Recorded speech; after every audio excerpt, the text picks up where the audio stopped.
Hello, this is John from caveofprogramming.com. This is the 5th tutorial in our series of beginners Java tutorials, and in this tutorial we're going to look at for loops. I'm going to create a new Java project in Eclipse as usual, and I'm going to call this tutorial 5. Click next, yes, and finish. And I'm going to create a new class. I'll call this application.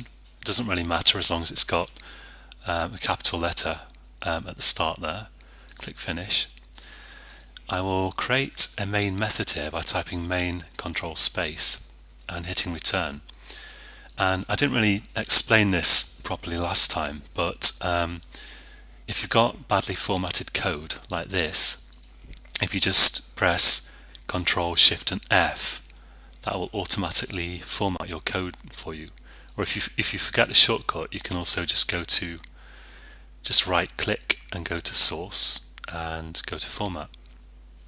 Okay, so this is a runnable application, and I'm going to type here the keyword for, and I'm going to have opening and closing round brackets, which are going to contain the conditions that control how many times the loop will execute for.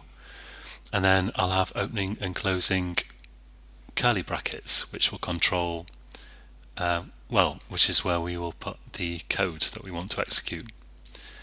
The reason I'm getting an error here is because inside the round brackets I need at least 2 semicolons like this. Why, you'll see in a minute.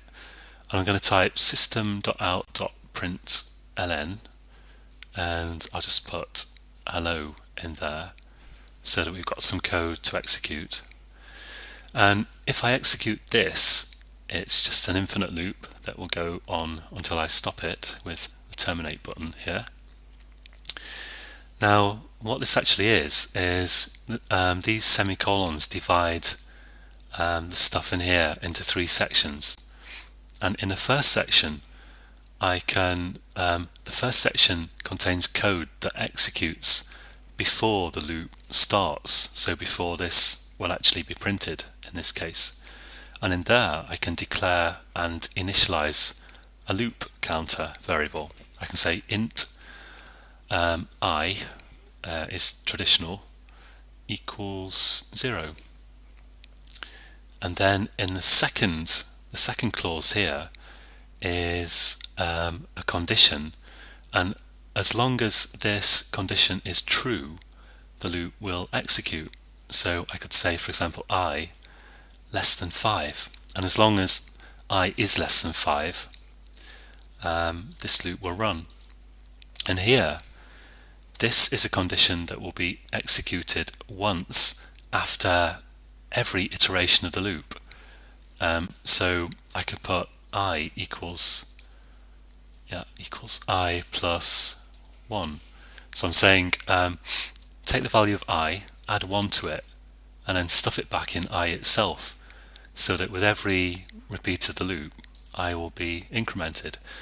And a shorthand way of increasing I by 1 is to type I++,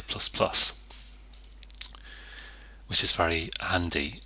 So now we've got kind of a standard for loop, and if I run that, it will execute 5 times.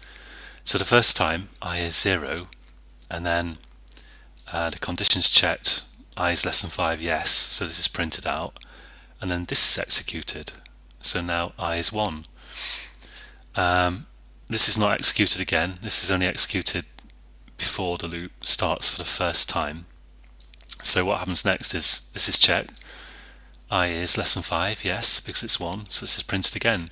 I is incremented, I is checked again, this is printed out, and so on, until I is equal to 5, and then this is no longer true, and the loop then will stop, and it will not go into here, it will just stop. There's one other interesting thing that I'd like to show you here. that we'll maybe get into a bit more later on. If I want to print out the value of I here, I can say, well, I could say, for example, the value of I is, and just concatenate I to it, and I will be automatically changed into a string in effect and appended to this string, and we'll get this. But there's another way of doing this that you will definitely come across. Instead of print ln, I can use print f, and this is a method that requires I have to pass two what we call arguments to it, and the first argument is a string, a format specifier, and the second argument is a value to fill in the format specifier. I know this is sounding like gobbledygook. In fact, there might be many arguments, but what is a format specifier? Well, so the format specifier is a string that can contain special characters, special symbols actually, that will then be replaced by the numbers or variables that you have here. And I'm just going to show you one for this tutorial. So the format specifiers begin with % and they end in a letter, and the letter for an integer that you need is D. So %D means, okay, print this string but replace %D with the value of the integer specified here after the comma every time. And if I run this, you get this output. And why is it all on one line? Well, because unlike print ln, printf does not print out a invisible new line character by default, so it doesn't make the output go onto a new line, and that's sometimes very useful, but other times it's not. And if you actually want to print a new line here, there's two ways you can do it. One way is you can have just a blank sysout here, so I could type sysout control space, and that will have the desired effect. Or I'll get rid of that with Control D. I can type another special character, well, special character sequence here, \n, which means new line. This is a lot to digest, but try it in your own program, see if you can get this to work. Remember, %d just gets replaced with the value of the variable you specify here, and /n just means print a new line. I could actually put /n anywhere if I wanted. I could have a /n here or whatever. It doesn't matter. It doesn't have to be at the end. So that's it for this tutorial. I hope you can get your head around for loops, and as always I advise not pondering about it for too long, but just try typing it out and see if you can get it to work, and see what errors come up and fix them and get your loops working.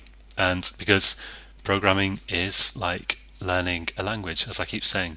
So until next time, enjoy using for loops, and I hope you'll join me again for the next tutorial when we will be looking at conditionals a bit more and the if statement. And until then, happy coding.